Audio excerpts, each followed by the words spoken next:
Well, this is probably going to piss some people off, but battle passes are really, really dumb. I can't even take my own fucking intro seriously.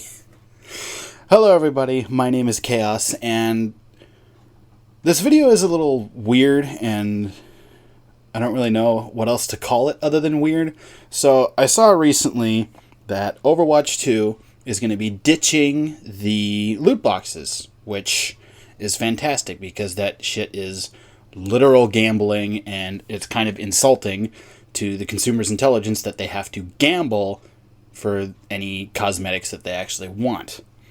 And while I have mixed feelings about cosmetics in multiplayer games in general, because especially in shooters, you're probably not really going to notice another player's skin that much. You might notice a teammate's, but you're probably not going to notice the enemies too much, especially if it's something like Valorant or Counter-Strike where the only cosmetic is the weapon. But Overwatch 2 is instead going to be doing a battle pass, which, as the community seems to be kind of mixed about the whole battle pass thing for Overwatch, because on the one hand, it's certainly better than the loot boxes, but on the other hand, there is skepticism that it's going to be one of the battle passes where if you're not grinding every single second of every single minute of every single hour of every single day, you are not going to be able to complete said battle pass without spending money to complete it. And I mean, knowing Blizzard, I wouldn't put it past them, but unfortunately it's going to be something where we're just going to kind of have to wait and see. Personally, it wouldn't bother me as much if it's like a permanent one where like every couple months they just add like a new one for you to go through, but you can still go finish the old ones, because then you don't have to feel like you're being rushed to try to complete it before a deadline, because you could be busy with work or something could come up like a funeral or a wedding or basically something could come up to where you're not going to be able to complete it, and then now you don't have to feel left out. But battle passes in general are usually just kind of weird in my opinion, because for the vast majority of them it's purely cosmetic stuff. And for a lot of them, at least for me, in my opinion, a lot of them are cosmetic stuff that most people aren't going to notice or care about. Like Valorant, for example. It's purely cosmetics that literally no one is going to notice unless they pick up your weapon after you're killed. Because there's no kill cam, there's no play of the game, there's none of that. So literally nobody's going to notice.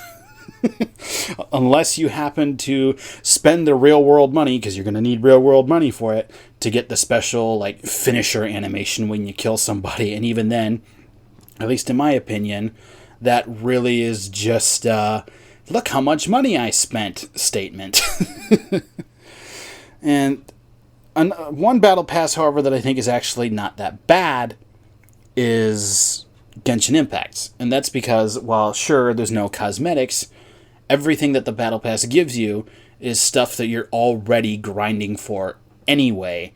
So it just potentially will save you a bit of time so that you don't have to grind as much for certain items. The only real unique things you get from the battle pass for Genshin Impact is you get some resin refill thingies, you get a handful of wish thingies, gacha tokens essentially, and then if you have the premium one, when you reach level 30 out of 50, you're given one of 5 special weapons, which sounds like it could be really, really good, but for most of the Battle Pass weapons, at least for my experience, they're very easily outclassed by several other weapons that you can get normally. So, I mean, there are some characters where it's not bad to have them, but there's definitely better weapons. They're kind of like they're good placeholder weapons because the effects on them and whatnot are pretty good, but especially because certain characters have different kits and yada yada blah blah. There are some weapons that just fit that character better than the Battle Pass one, so you're not necessarily losing out if you don't get the Battle Pass weapon. Which I think is good, because if you don't complete it, you're not necessarily losing out on that much. And while, at least in my experience, most battle passes tend to be like 10, maybe $15. If you want to complete it faster, you're going to be dropping a lot of money, which, let's face it, not everybody has, especially with the way inflation's been going, am I right? Anyway, I'm a bit skeptical of Overwatch 2's Battle Pass system. I fully expect it to be one of those ones where you have to be grinding literally constantly to have any chance of completing it before the deadline. Unless they end up doing one of the ones where you can go back and like complete the old ones to still get that stuff.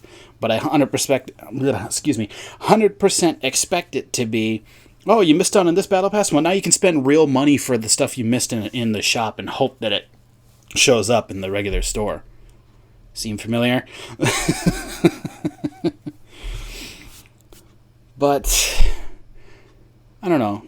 Battle passes in general are just kind of, I think they're kind of dumb, because the vast majority of them are giving you stuff that doesn't really matter, and most people are probably not going to notice anyway. That's why I said I like Genshin Impact, because it's at least giving you stuff that you can actually use, because it's, for the most part, stuff you're going to be grinding for anyway, so all it does is just save you a little bit of time. But Battle passes are just, they're dumb. Like, I'm sorry, they're just dumb. And so far, the community seems to be pretty split for Overwatch 2 as far as whether it's going to be good, whether it's going to be bad, yada yada blah blah. I don't really know. There's really no way to find out until it comes out. But no matter what, it's definitely still going to be a lot better than loot boxes, because fuck loot boxes.